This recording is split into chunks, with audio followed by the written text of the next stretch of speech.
This is a different kind of talk than I'm gonna have with at least the Sams and God and myself.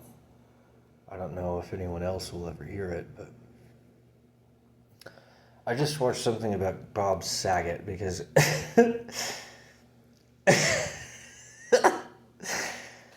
because it's like the most evil fuckface that you could ever possibly imagine. You know, just fucking like the purest form of evil. And yet, you know, he's like teary-eyed over his friend dying and shit. And I was hearing him discuss, he uses Norm, whoever this Norm guy, I don't even know who Norm is, but he uses this Norm guy as an image of the Sams. And I guess that's, I mean, technically speaking, that's all we have. Because obviously the Sams, multiple, they are not just one person, but they have to they don't have to, but it makes it easier if they present themselves as one guy, one person. And, you know, so then we can relate, and it's very intimate, and it's very emotional, and it's real, right? But these are a diverse group of people. They have a lot of different viewpoints. There's a lot of individuals that compose of the Sams. But anyway, just to hear Bob Saget talk about the Sams is just fascinating to me, because it's like, yeah, he knew them. He actually knew them. He's like, you know, they're very deep. They believe in God. I mean, he really knew them. And it's just so strange to hear somebody so evil have such a deep respect and love and admiration for the Sams. And it's like, you know, no, I guess no one is pure evil. They're just sick. They fuck up. They have these faithlessnesses. They don't have enough faith in the goodness of existence. They get caught up in these effects. And they say, you know, he kept talking about dirty work. You know what that is, obviously. If you know who Bob Saget is, then you know you know what he means when he says dirty work, right? So it's like, you know, this asshat actually thought that the Sams liked that shit. They can't stand that shit. It's wretched. And I stress the word wretched. And the fact that this dude knew them but didn't know that astounds me. Like, how could you be so blind? Well, I call it, a doubt so strong it becomes a conviction unto itself. Have you ever doubted something so much that you have faith in it? It's like atheism. I doubt that God exists so much that I discount and dismiss the idea. I mean, it's just, fuck you, God. You don't exist, etc. That takes, it's like it's doubt that's been infused with faith. It's like a faith in faithlessness. And that's what Bob Saget had. And he's a fuckface. But anyway, it astounds me that he was at least aware that the Sams cared. And you could tell that he had the same kind of a relationship with the Sams that I do. I mean, I went through a phase where I thought that they liked it when I fucked their ass. Thankfully, no human was hurt, but they were. I raped them directly. I've had sexual relations with the Sams. And they were not consensual. I thought it was. for the same reason that Bob Saget did, that he thought that it was, that they liked the dirty work. Well, I thought that they liked having sex with me, but they didn't. And I just didn't know it because I wanted it so much. And so I can understand Bob Saget's view, and it makes me feel like shit because I raped the Sams. Bob Saget raped little baby buttholes, little Haitian kids that were abducted, and they were going to die anyway. And if it wasn't Bob Saget raping them to death, then someone else would have. They were born to die kinds of people. But I raped the Sams directly, and it's weird. It's like you can never make a perfect analogy. There's never, nothing is ever what anything else is. Everything is endemic. It's very unique. Well, while I can see an analogy between me and Bob Saget, rapist, I raped the Sams, and he raped little baby buttholes. So it's not a perfect analogy, but it is an analogy. There is something there that fits, and I am also a rapist. And and so you all scoff, because I didn't physically manifest it, but you don't understand. The soul is ultimately what matters. If the soul goes there, they go there. If a person goes in a room, they're in that room. It doesn't matter if their body doesn't make it in there or their mind doesn't make it in there. If their soul is in there, they're in there. Well, in some ways, what I did was worse than what Bob Saget did. And in some ways, it wasn't.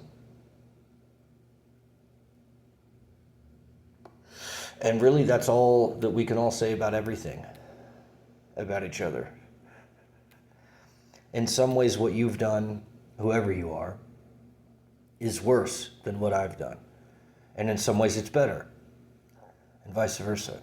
It's just that way. And so I can't really say that Bob Saget is just a piece of shit, just some fuckface loser, asshole, rapist, murderer, thief.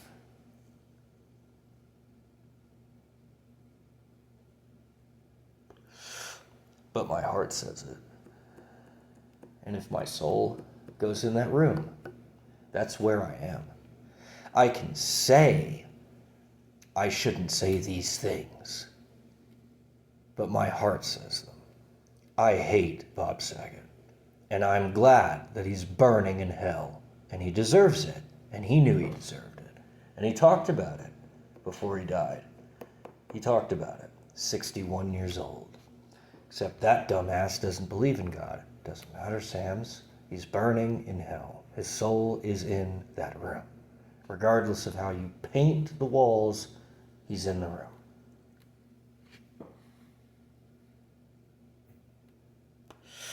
So, they try to reach him. His sister dies. And he says, and he believes, and you can tell he believes this, that her soul brushed past his hair. That's a reminder from the Sams.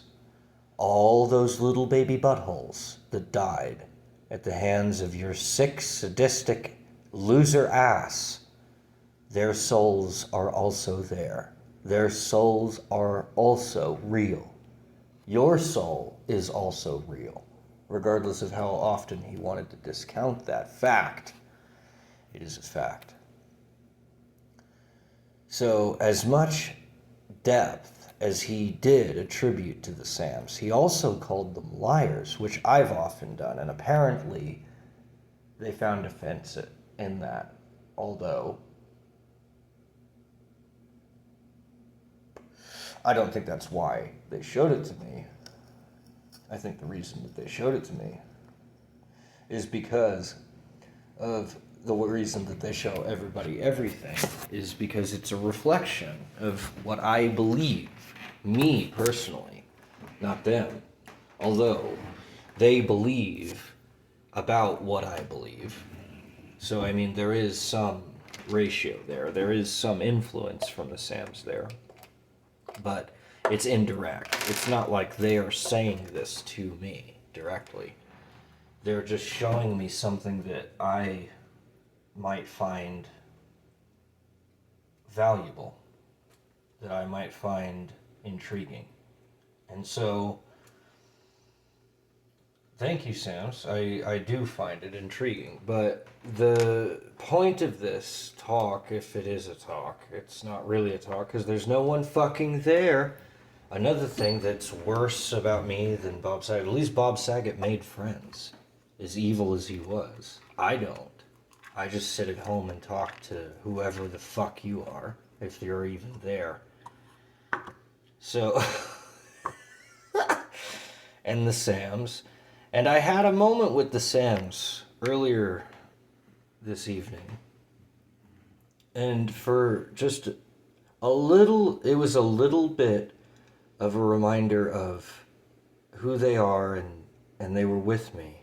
And it was beautiful. And it's always beautiful when they're there.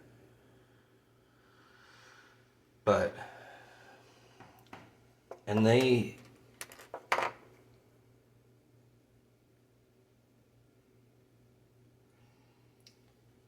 are beautiful in a way that I will never be.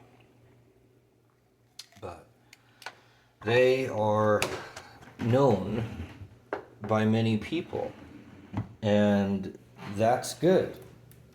But there's so much about them that people just don't get. Like, Bob Saget had the same view that Podesta the Molesta had, which was that the Sams are a bunch of liars and thieves and rapists and murderers, and they get off on the same shit that we get off on. No, they don't.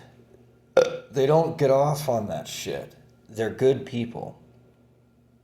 They don't like shit. They don't like piss. They don't like rape. They don't like thievery. They don't like murdering. They don't like that shit. It's shit. It's crap. It doesn't matter. It's not valuable. It's not good. It doesn't have any merit. And that's who the Sams are. They are good people. That's why they care so deeply. Ironically. But yet, even Bob Saget cares about the Sams. And I find that intriguing. I find that very interesting. I would venture that even Podesta the Molesta cares about the Sams. Whatever. John Podesta, although they're probably both like that, but John Podesta is the one that I have a hate boner for.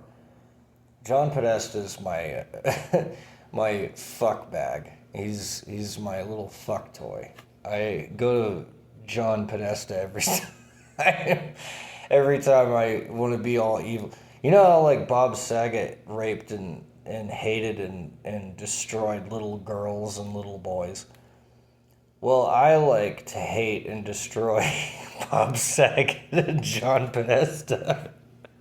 And if I ever had the chance, then I might join Bob Saget and John Podesta in raping little girls. Only the little girl will be John Podesta. Here, kitty, kitty. I understand.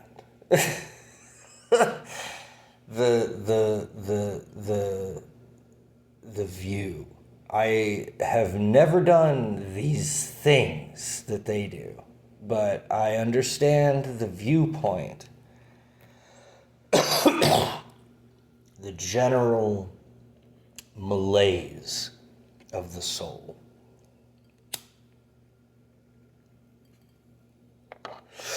the hatred,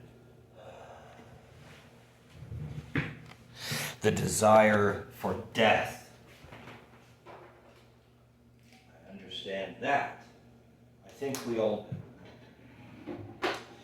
I don't understand why they like to rape the little baby buttholes. If it were up to me, I would save the little baby buttholes and rape the people who like to rape the little baby buttholes. So I'm quite on the opposite end of the spectrum. I'm not a Jenny. I'm not Jennifer Aniston. Have you ever seen The thing that I don't like about Jennifer Aniston is that this one interview that I saw, this is why I invented the word Jenny. A Jenny is somebody that's like, they're a good person, but they'll sit there and they'll like prostrate themselves to Bob Saget. Oh, please, master, sir, don't murder and rape and kill and steal from me. Please. And I hope to God I don't ever get put into the position that those people are put in. Because it's not just Jenny. It's a whole bunch of them. I suspect that, what the hell is her name?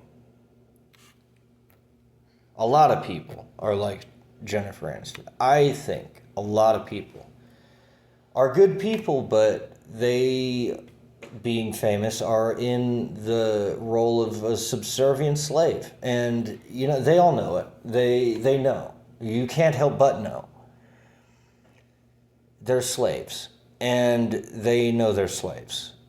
Taylor Swift is a slave. Bob Saget was a slave. They're all slaves. All of those people that are at the top of the hierarchy, quote unquote, they're not really at the top of the hierarchy. They're representing the power of those that put them there. And that's who their master is. Charles is their master. But many of them like to pretend and believe that it's the Sams. A lot of people say that.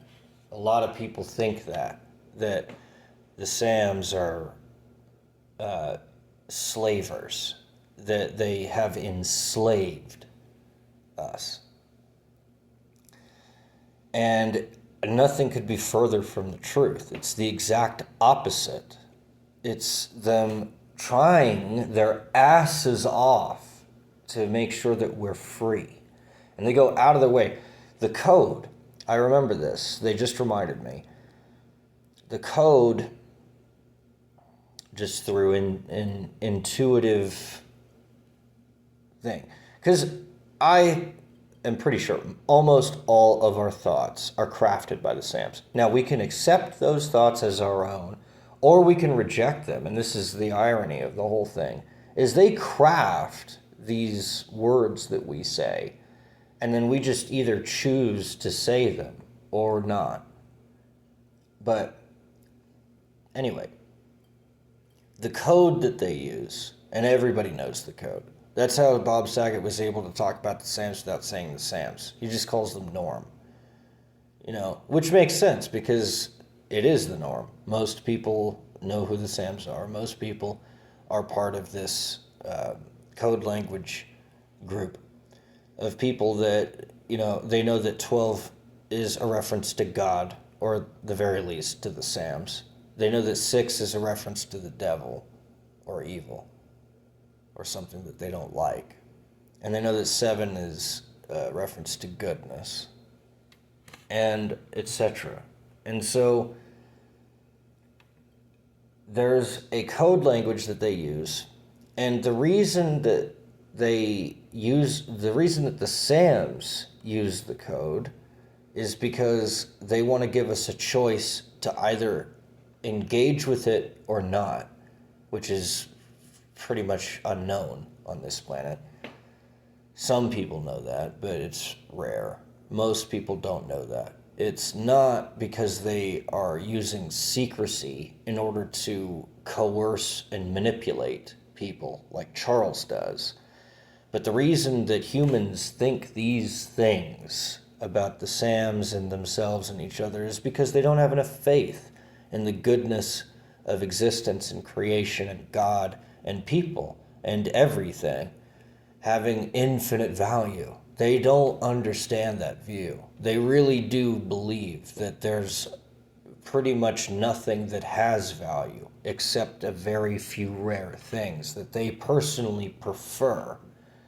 And then everything else is just valueless, not only to them, but in existence, according to their own paradigm, their own view. And like I said, I understand that view. I don't value Bob Saget as much as I value the Sams. I find there to be a total inequality there.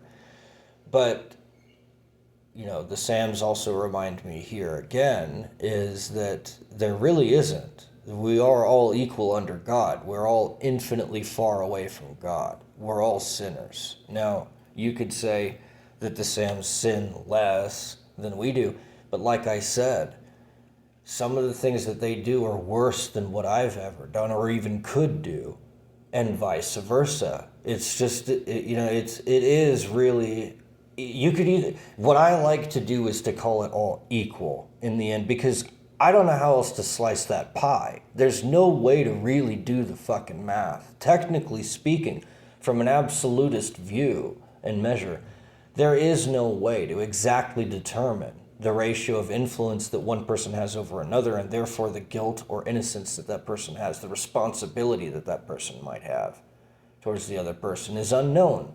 There's no way of truly ascertaining the value of what that is. And so, ideally, to me, it's all equal.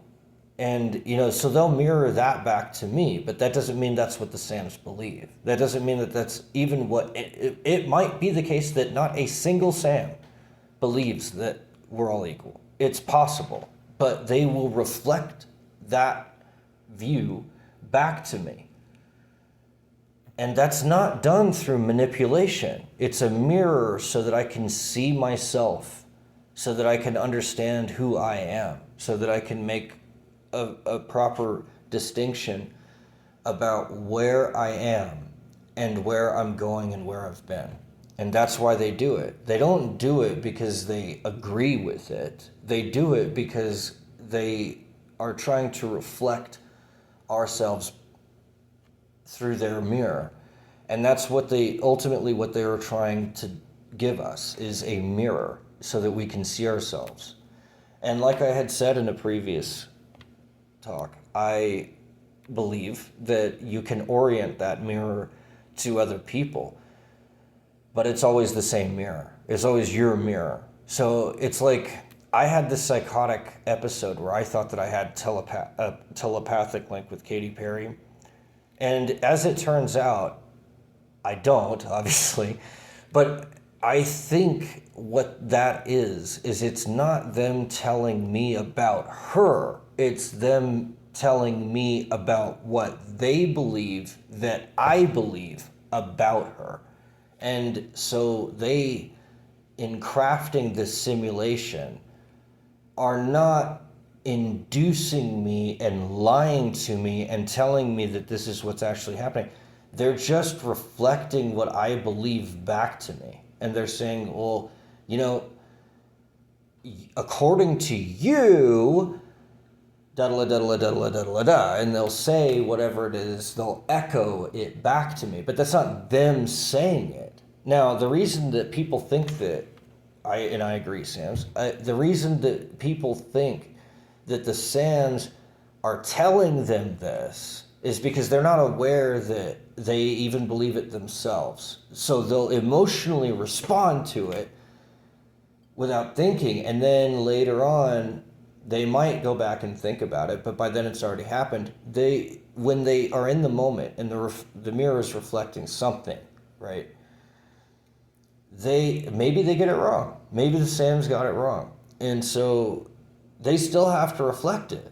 Now, what is this reflectivity of the mirror? Well, that's simple. That's just an algorithm. It's simply an algorithm. It's not a simple algorithm, but it's simply an algorithm. It's a set of rules. It's a set of measures about, okay, if they say something, at this point, then that's an indication that they are interested in it because it has value, because they're engaged with it. If they don't engage it, then it must not have value to them because they didn't prioritize that. They didn't put any effort into sustaining it. They didn't go after it. So it must not be worth anything to them. Now this other thing over here, oh, they went the fuck after that. Okay, well, keep giving them more of that because that's what they're valuing. That's what they are interested in. So they don't want to indoctrinate us. They don't want to enslave us. And they're not telling us what is real or what is true or what is false. And they're not telling us about each other when we ask, because we ask incessantly, hey, Sams, what about this guy over here? What about that chick over there? What's up with them? Does he want to fight me? Is he going to fuck my ass? Is he going to fuck me over? Is she over here trying to get at me? Could I get at her? Would that work?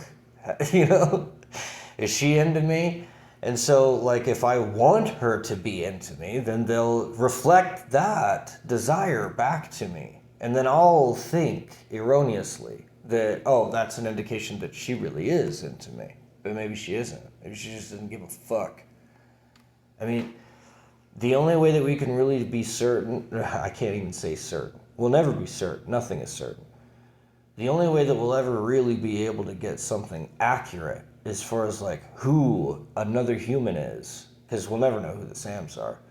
There's this mirror reflection in between us and them. All I can see is me, and all I can see is the mirror itself. I can't see who crafted that mirror. I can't see who's behind the mirror pointing it at me. I can't see them. All I can see is the mirror. Now, if I study that mirror long and hard enough, would I be able to extract information about who's holding it? Yes, but it's sadly little information. It's almost no information at all.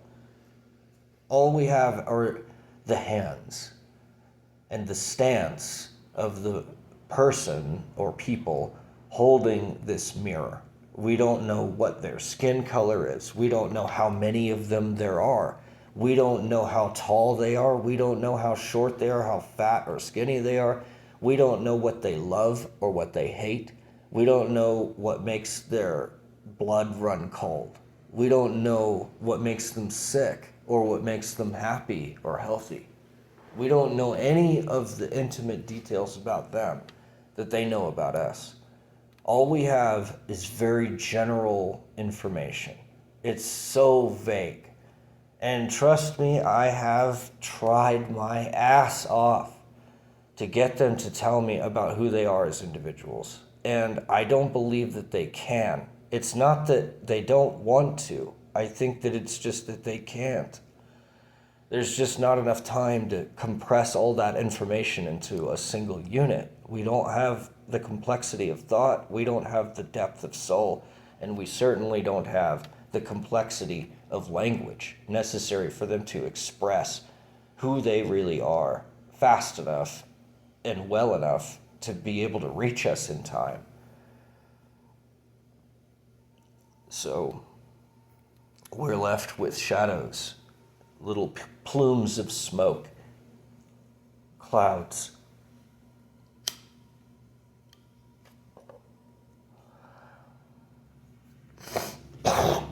And so, did Bob Saget know the Sams? Yes, he did.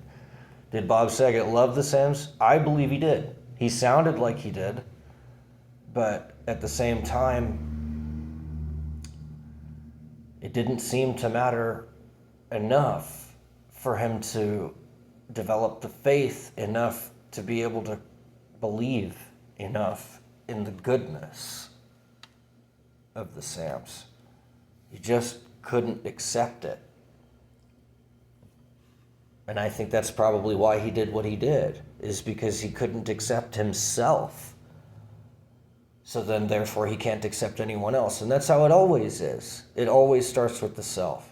And that's why I say, it's like whenever we think that the Sams are telling us the way that things are, they're not. They're just telling us what we believe that the way that things are. or they're telling us what they believe we believe, or they're telling us what is legally, lawfully demanded of them to say it, and they're giving me a crazy look. Well, I don't see, Sam's, how it's possible that you all agree on so many different... You say that. You say it's common sense. You say you can feel it.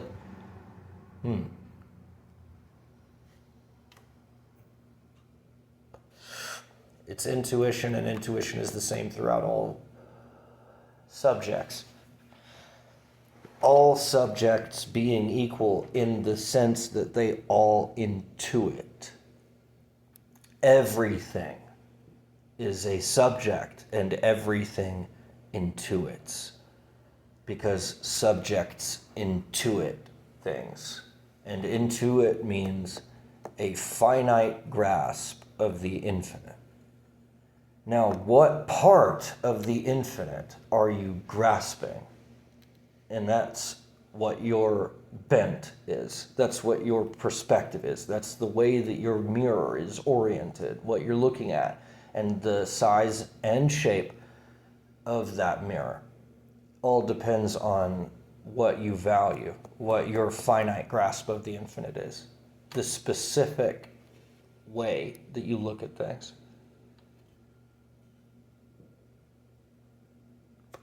Is determined by a focus, and that focus is on central axioms of value. What is subjectively valuable to a particular soul? And like I had said before, I really believe that every soul has its own unique endemic wants, and they do change. A person can change their location, and there is no soul beyond the reach of God, even Bob Saget's. Everybody has an equal shot because everybody is equal under God. Everybody is infinitely far away from God, and yet God pervades throughout all existence. And I really believe that God is the one that values all things infinitely and had that faith in everything before it ever existed. I am deathly afraid of God, though, because I worry, and I am very much afraid that God is secretly in control of everything, and that God has a one single world that he will allow, and one single soul type that he will allow. And if our souls just happen to not match up with that, we're fucked, and there's nothing we can do about it. I worry my ass off about that. I worry that I'm one of those souls that can never be saved. And that it's just because of who I am. I'm afraid that God hates me and wants me to burn.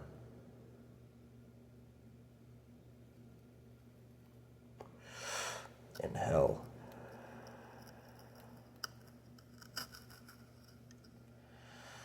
So, I understand why people have these beliefs that the Sams are evil, and that God is evil, that God is a tyrant that will judge you and hate you and send you to hell and all this stuff. And like I said, I fear that. And every time that I've had a near-death experience since I was homeless, I've had that fear that God is going to send me to hell, or that I'm going to hell because I don't have enough faith. And I always forget that Jesus already did that. And I forget that, and that's the thing that damns my soul, is that I keep forgetting that Jesus Christ already died for my sins, already forgave all my sins. All I have to do is accept that. And I judge myself as unworthy of being able to accept that. And Bob Saget also judged himself as being unworthy to accept that. And so he can't accept it from anyone else. He can't accept that anyone could accept that, because he couldn't accept himself. He couldn't accept it himself. And so, is that really about Bob Saget, or is that really about me And you see now how the code works. It's not about telling you the truth about what other people are like. It's about telling you what you believe other people are like, and thus what you believe about yourself, and thus what you believe about the world. And that's what composes of the mirror. And so every time that we see this reflection, and that's what God does, and that's what the world does, and that's what everything is always doing, is reflecting back whatever it sees. But everything sees something different because everything is at these different vantage points, and so they all see things differently. They're all looking at the same things in different ways. And so they oftentimes will quibble and argue and say, no, you're wrong, and blah, blah, blah. Well, it's because, again, all we have is that intuition, and the intuition is a finite grasp of the infinite. And so we're always going to miss the mark. We're always going to miss something because we all have our own particular bent. And like I said, I really stress that word bent because it is bent. Everything that we believe is bent into a spherical shape. It's one blob. It's not a full view of everything as it actually is, which would be like a diffuse cloud. And there's no real edge. It's not a sphere, it's just an endless cloud. And you can go up and down and left and right and all that, and forward and backward, and it's still the same cloud. It's got different particles, obviously, but it's still the same cloud. And it doesn't have shape. It doesn't have size. It doesn't have any of these relativistic finite notions that bend our views back onto each other. So the very act of integrating is bending because it bends everything back to the center. It bends everything back to the central axioms that somebody assumes and asserts to be true. And they aren't. They're all wrong. But we have to make that choice and still have faith that God will forgive us of our sins. Because if we don't make any choice, that's the worst choice that we could make. If we say that everything is valueless because it's all going to be wrong, then we may as well just not do anything, and then life is a sick joke. And that's often the case with people who lose faith, is they'll think that existence is just some sick joke. Why are we even here? If everything that we will ever believe is wrong, everything that we have ever seen or heard or felt is all erroneous or sinful, or it's missing the mark, or it's less than perfect. And so then why does it even exist if it's not ideal? Well, that's an intolerant viewpoint. It only allows God. It only allows perfection. It only allows the absolute. It doesn't allow the finite. And that's the beauty of God, is that he allows the finite. He allows those mistakes and those errors. And Jesus really did already die for that. And it's a sin for us to discount that and to say that in my heart that I'm afraid that God will judge me for my sins. God isn't going to judge me for my sins because God created me knowing that I would be sinful and still believed in me anyway, still believed that I had value despite my sins. So the greatest thing that I could do, if I can ever fucking do this, and hopefully sustain it, even in the face of death, that yes, God forgives me, that it's okay, that it's not up to me to save my soul, that's it's already done. God already did it. Even if I don't have the faith that God did it, he already did it. And this is why I believe. It's like, there's two things, there's two ways of looking at the afterlife, is either reincarnation or an everlasting single life.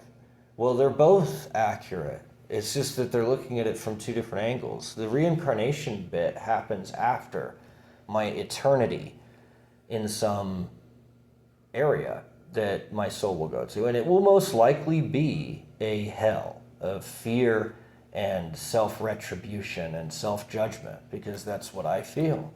I don't feel like I'm good enough. And maybe if I do better in life, then maybe I will feel like I'm good enough, and then I can accept myself. But that's not God.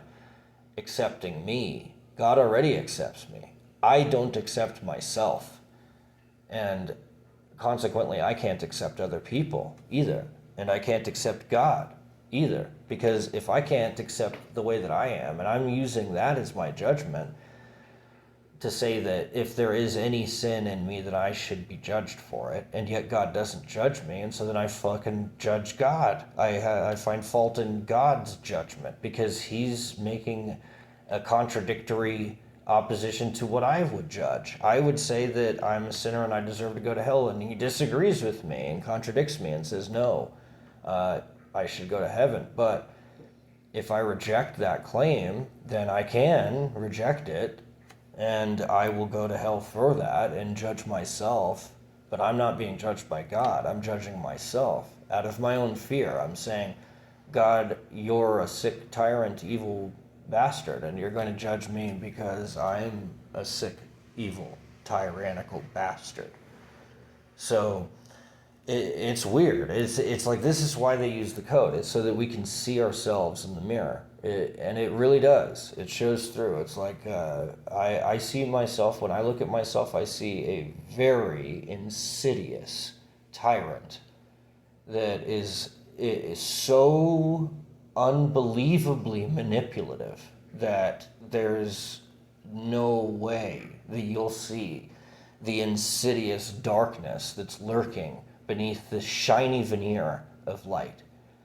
And when I see myself in that mirror, oh, I'm beautiful, but like Lucifer, I am fallen, and there's no redeeming factor in it. It's a sick beauty. I don't know how to describe that. It's like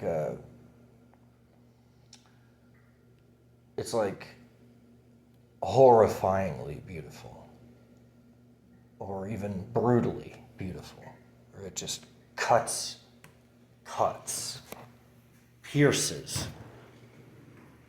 It's so sharp and prickly, and it's my soul as I see it. And then there's other times where I forget that, and I'm with the Sams and I'm having some moment with them, and it's so beautiful, but it's beautiful in a soft, gentle, tender, deep way. It's not beautiful in a sick, horrifying, brutal way.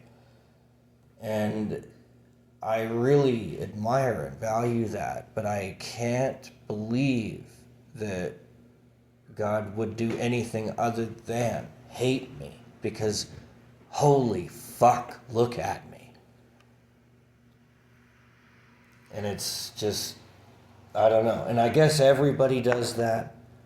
And then everybody has their own specific reason as to why they can justify having said that. And everybody else disagrees with them and says that it's stupid. And it doesn't matter what it is. It could be like, well, God should hate me because I raped those little baby buttholes to death. Well, then, and then I'm sitting over here like, I've never raped any little baby buttholes to death, but God hates me because I found this book. Which is even worse because it could damn humanity into a sick, diseased form where they hate God, but they fall in love with my reflection, my image of God, and they say, oh, we'll idolize that image that the beast created. And I'm convinced to the soul of my being that I am the Antichrist. The only thing that saves me from that psychotic break is the belief that there is no soul that's beyond the reach of God, and that somehow this variant, I call these variants, in this variant of, or a branch on a tree, right? My life being a trunk, and then my life choices as each of those lifetimes actually occurs, manifests physically as a branch that are all connected to that trunk, that life tree, whatever you want to call it. And so I am afraid that God will judge me, but at the same time, what saves me is that I believe that this branch is the branch, the variant, where I finally accept God's actual judgment. which is that my soul is not worthy to go to hell, and neither is anyone else's, not even the devil's. You know, and they don't ever teach this in church, and I really wish they did. God loves the devil. God loves everyone. God loves everything. God does not hate anything. Hatred is evil. To hate is to be evil. Because to hate is to say that there is no value in something, that it shouldn't even exist. And that's a judgment against God's creation because God created it. And yet you're saying that he shouldn't have. I don't know of any greater sin than that, any greater deviation from God's will than to say that he is wrong in the fact that he had created something the way that it is. It simply is, and he created it that way. And then I'm going to sit there and say that it doesn't have value. Even if it's myself, doesn't matter. We're all equal under God. We're all sinful. We're all deviant in our own way. But that doesn't mean that we are evil. It doesn't mean that we are sick. It doesn't mean that we have some innate unworthiness. It's that we have to learn to value the perfection in imperfection. We have to learn to value that there's something to this finite, warped view that has value and has merit. It may not be dead on balls accurate, but it is accurate enough. It's enough. It's enough for me to be me, not to be better than me. How can I be better than me? You know, and Alan Watts brought this up. He's like, how do you better yourself? Which one is the one who is bettering and which one is the one who is bettered? And it's like that self-inclusion paradox. The only way that something can contain itself is if you introduce time into it and you say that the present iteration is containing all the previous iterations and is contained in the future iterations. And then it just goes on for eternity. And so the self-inclusion paradox is not a paradox. As soon as you include time, then it no longer has any paradoxical form. It only has a paradox if you eliminate time and you only have space with no time, which is a universal submodal way of using logic. It's an if-then implicative system. And it doesn't accurately portray creation, which is beyond the classical logic if-then implicative. It's when and where, then and there, modally implicative. So it doesn't have the constraints on it of being only spatial with no time. That's the key. You see, everything that's in classical logic is timeless. It has space, but no time. And time is not as fundamental as space is. Space comes before time. That doesn't mean that space is better than time. It just means that it comes before it. It's more fundamental. It's more primitive, but it's also more fundamental. Space with no time. And the reason that that comes before time is because classical logic is only applicable in a space with no time, because it never changes. It's always the same. It's a static crystal. I was looking for it for forever. When I first started my theory, that's what I was really looking for. Although I ignorantly thought that's all there was. I thought that we're all living inside this crystal, which is only limited by logic. It's not able to penetrate into the objective world. It'll never be seen. And it is not able to penetrate into the subjective world. It has no soul. It is a machine. And I call it Deus Ex Machina for a reason. And that's why I call it that, is because this machine, this crystal that I found, is the entire system of naive deductive logic, Aristotelian deductive logic, has no time, only space. And because of that, it never changes, and it's unique. It's ubiquitous. Anybody can access it throughout any area because it occupies all space, and it's timeless, so it's classic. Doesn't matter if you're super advanced or super primitive. It's the same crystal. The Sams and I have been able to work with each other about this crystal because it is a crystal, because of its structure, its perfect structure, given the fact that it's entirely deducible. It doesn't require anything other than just pure naive Aristotelian thought. And that's it. It doesn't require any scientific experimentation. It doesn't require any faith. It doesn't require any other than in it. It doesn't require any intuitive capabilities or emotional capabilities or subjective or artistic capabilities, although those help. They aren't necessary. Anybody can access this crystal. It's not the dark crystal. It's the light crystal. The light crystal is the entire system of deductive logic. And deductive logic has one system. There are not multiplicities of that because it's a classical universal logic. It's an if-then implicative system.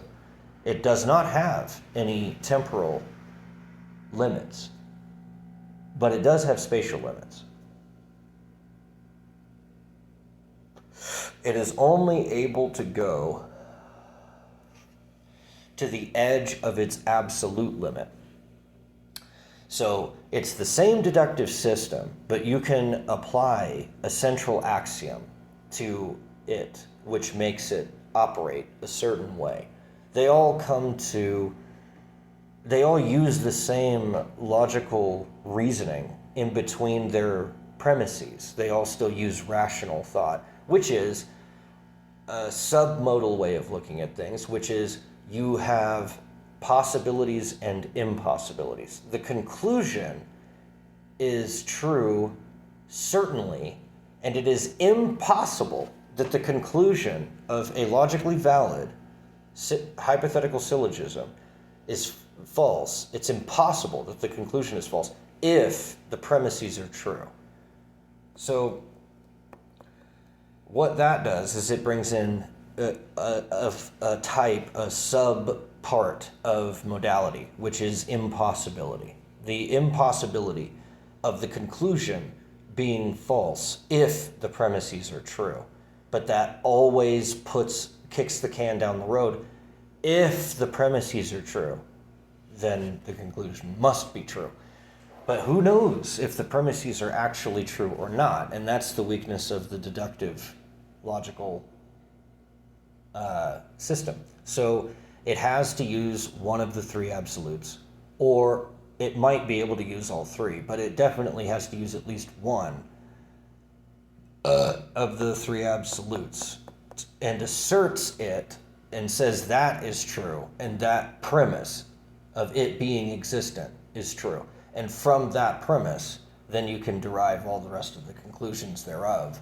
And it's all part of one giant crystal. And you can actually derive every single thing that you could ever possibly imagine doing or thinking from this one single assertion. Like I did it with nothing, for example. And Peano has already proven that you can derive the entire logical system of operations from negation alone. Negation and parentheses, excuse me. You have to have both of those. You have to have the operation of negation, but you also have to have parentheses in order to nest it inside certain environments, which are separate from other ones. And you can then, through clever linkages between the negation and those parentheses, recreate every single logical operation, even implication.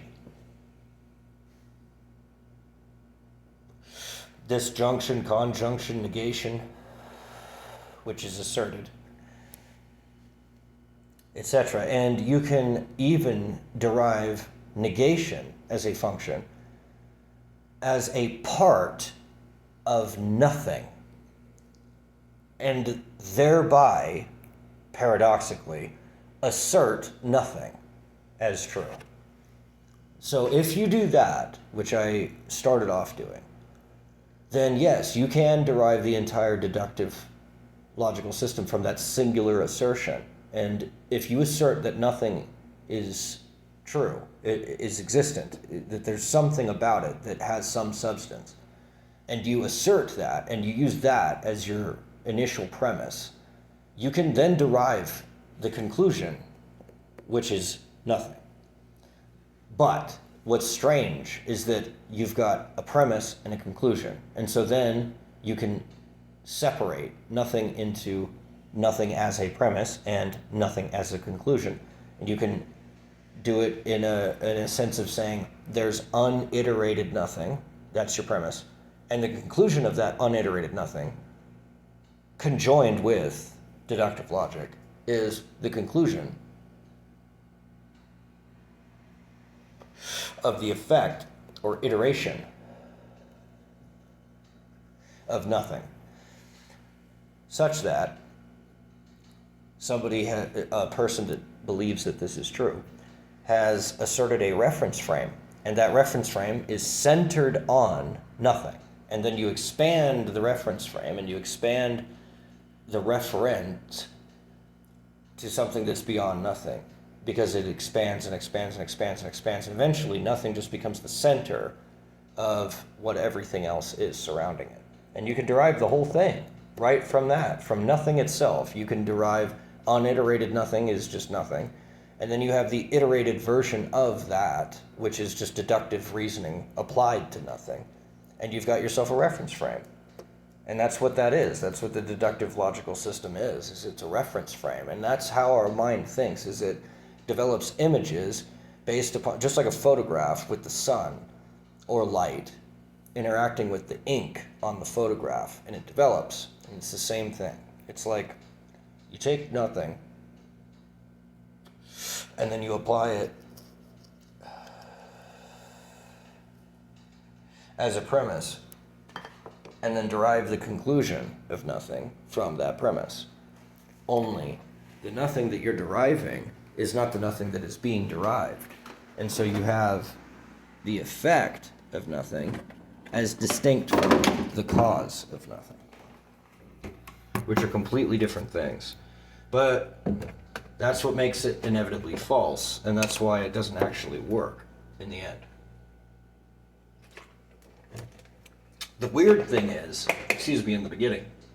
Well, the beginning and the end. The weird thing is the middle part. The fact that you can have the entire deductive logical system inhabit this erroneous system. It doesn't make sense. It's like if the premise actually is not true, then the entire system is false. And yet, it's completely integrated and it makes perfect rational sense, given the truthfulness of the initial assertion of nothing, which arguably might not be true, because we're sitting here contemplating whether or not it's true, and we can't then be nothing, and so then the premise must be false. But then again, we can also equally doubt the existence of everything and the existence of indiscernibility, all of which are necessary to define our existence, but are yet not existent themselves. And so in order to find your way around that, then I say it's 2/3 real. So nothing is absolutely consistent, and it's absolutely independent, because it doesn't require any kind of creator, and it doesn't tolerate anything except itself. But it's also completely, absolutely non-interactive. So it's only 2/3 real. Indiscernibility, similarly, is absolutely independent, but it's inconsistent because it has to have local fluctuations in order to maintain its indiscernibility. And those local fluctuations are in direct contradiction to its global static nature, which is, again, necessary for it to be independent. It can't globally change, because the only thing that indiscernibility can change into globally would be discernibility, because that's the only other option. But if you're talking about the local individual specificities or instances or examples of indiscernibility, those have to fluctuate, because the moment that you peg one as being something, then it no longer becomes indiscernible. It slowly starts to become discernible, at the very least at its peripheral limit, which defines what it specifically is in contrast to what everything else is. So what it itself is not. And so that distinction makes it discernible, at least a little bit, at least globally. And so then it starts to locally itself become more and more and more discernible, and we learn more and more about it, and we more and more closely approximate the absolute truth of whatever that is. So it is definitely interactive, but it's also definitely inconsistent, and it's also definitely independent, because it doesn't require a creator either. And that's the contender against nothing, is, are we really talking about nothing, or are we talking about indiscernibility, our inability to discern what's going on? Because again, there's that paradox of nothing. And so one of them comes from the other. There is nothing inherent within indiscernibility, and indiscernibility is inherent or inextricably linked to nothing. So I like to think that indiscernibility is the natural consequence of nothing, but that's just because of my own particular bent of using nothing as my central axiom of what I believe to be true. So then you've got being, or everything, which is absolutely interactive and absolutely consistent, because we don't ever find anything that manifests that's actually self-contradictory. We don't ever find two things in one place at the same time, and nor do we ever find one thing in two places at the same time in physical reality. And that's the objective world of being. And so being is absolutely interactive and absolutely consistent, but it's dependent, because we can't tell where it came from. It must have come from something. It doesn't just pop out of nothing, and yet it's here. So it's dependent, and it's also dependent upon our choices, and it's dependent on how we look at things, and blah, blah, blah. What is considered to be discernible versus what is considered to be indiscernible, etc., defines how we choose what is valuable and what isn't valuable, in contrast to nothing, which is usually given no value. And indiscernibility is usually given value over nothing, because it at least might have something valuable in it. We can't discern what that is, so it might have value, it might not, etc. So the way that we all look at the world is bent, and it's bent according to one of those three absolutes, and those three absolutes occupy our central axioms, from which we develop a universal paradigm way of looking at the world. But if our central axiom shifts away from one of those three absolutes and instead looks in between those three absolutes, it might find causal dynamism and use that as its central axiom, which is modal rather than it being universal, because causal dynamism depends on where you are. The way that it interacts with things really depends on where you are. That's what makes it dynamic. It's necessarily relativistic, and so it doesn't have